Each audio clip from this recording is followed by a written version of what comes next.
Good morning, students of class 10. You are welcome back to the classes. Now we are doing history. Nationalist movement in Indochina. Here is the second chapter after the first. So now here we have reached 1.0. Now let's start. Emerging from the shadow of China. Emerging means coming out from the shadow of China. Why it is said like this? Because this area was influenced by Chinese culture, tradition and the system. So now there are altogether 4 points in this. The first one, Indochina comprises means made up of the modern countries at present. Modern countries of Vietnam, at present we call it Vietnam, Laos and Cambodia. So these areas, in those days it was known as Indochina. Because here Cambodia and Indonesia, this area was once under the rule of the Indian kings, South Indian kings. So that's why Indian culture was also there. So that's why it is called Indochina. Indian influence was also there. So Indochina comprises of modern countries like Vietnam, Laos and Cambodia. Number 2, its early history. The early history of this Indochina, that area. The early history shows many different groups. They lived there. Indian culture was also there in Indonesia. You can still find this Indian culture there over.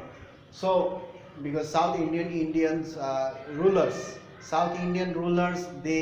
once they ruled these areas for a long time. So, and even the Chinese people, they came over there for trade and they settled there. So many different groups of people living in this area under the shadow of China. What is the meaning? Under the shadow of China. Under the shadow of China means in Chinese influence. Now we'll talk about that. In these areas, Chinese culture and Chinese system of writing, language, even Chinese system of government were maintained. Chinese culture, Chinese writing systems, everything was maintained. Why? Because most of the Chinese traders, they used to come over there because Vietnam, Indochina was linked with the Silk Route. So most of the traders, Chinese traders, they used to come there for trade. They used to reach remote areas, and many of those people, Chinese people, they settled over there and spread their culture, their writings, their culture, system and everything. So naturally under the shadow of China, that's why it is called under the shadow of China. So Vietnam was also linked to the Silk Route. So a famous Silk Route from Asia to Europe that connects Asia and Europe, the Silk Route. Even India was also connected with the Silk Route through Himalayan passes. And even this Indochina was also connected to the Silk Route where traders, businessmen, they used to come and trade. Vietnam was also linked means connected to the Silk Route that brought in goods. This Silk Route brought goods, ideas, culture and people also. So they found that area very suitable. So naturally they traded, they settled there, they brought ideas, they brought their culture, their writings, tradition, everything. So the network of trade, network means the path.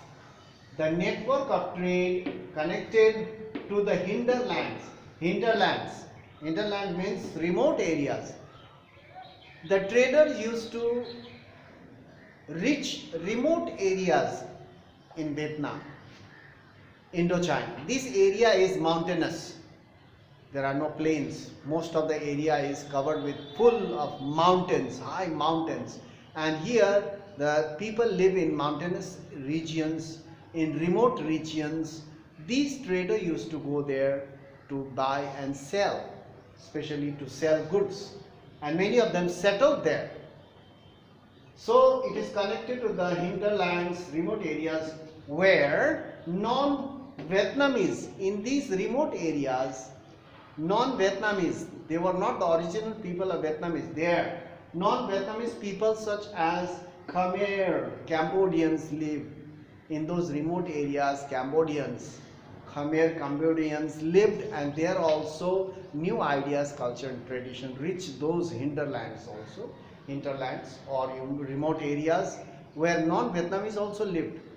Cambodians, Indians, Buddhists, many other, some Muslims were also there.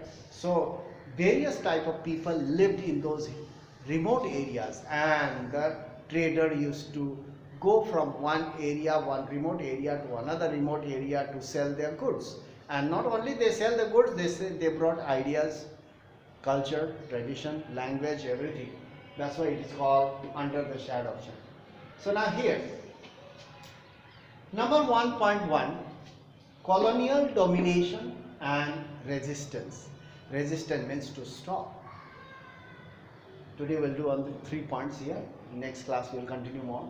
Now number 1, the colonization of Vietnam. The colonization of Vietnam by French. They were Europeans. In India, colonization was done by, India was colonized by Englishmen, English. But in Indochina,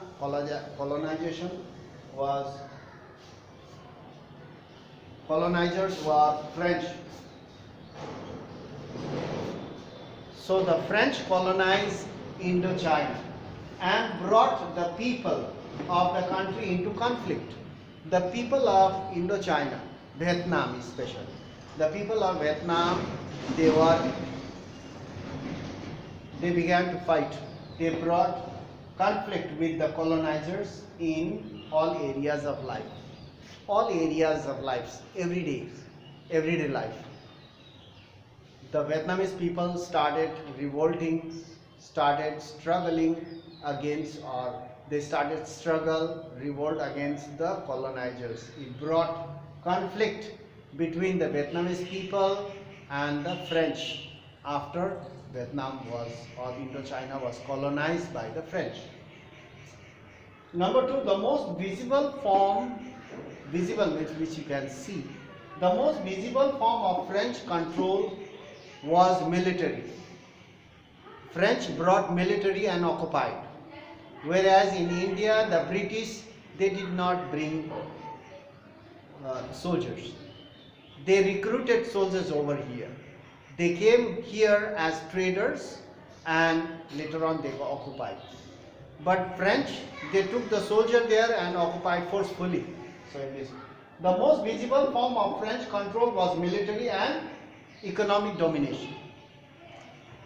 So you can see that. But number 3, but the French also built a system. They also tried to develop those areas. They also modernized those people. They tried very hard to modernize those people and develop those areas. Whereas the British, they never did this type of things here. So, but the French also built a system that tried to reshape their culture or try to modernize the Vietnamese people, reshape the culture of the Vietnamese. So, and they try to provide modern education. They try to reshape their culture, language, tradition, everything. And for that, there was resistance and there was struggle. So we will talk about that in our later classes, in the classes that will follow. So now we'll talk about that in our next classes. To be continued, we have not finished this colonial domination and resistance, only 3 points we have learned today. So that's all for today. You go through this online portal every day, don't miss it. If you miss it, then it will be difficult for you. So learn at home, don't waste your time. Reading also you must do. Carefully, don't waste your time. So that's all for today. Thank you very much for watching. We'll meet in the next class and continue this domination, colonial domination and resistance. Today we have done only 3 points. More points are there. So that's all for today. Thank you.